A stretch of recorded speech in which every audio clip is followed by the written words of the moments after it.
Godinama živela su skupa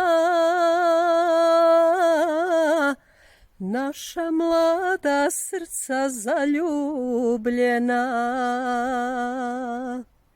Sad kad starost na vrata nam kuca, ti sa drugim odlaziš voljena. Zbogom moje najljepše godine,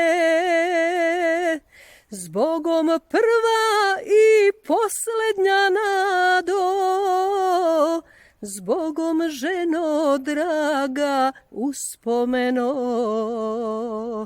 zbogom dani koje tebi dadoh. Eto, dragi moji, to bi bilo to.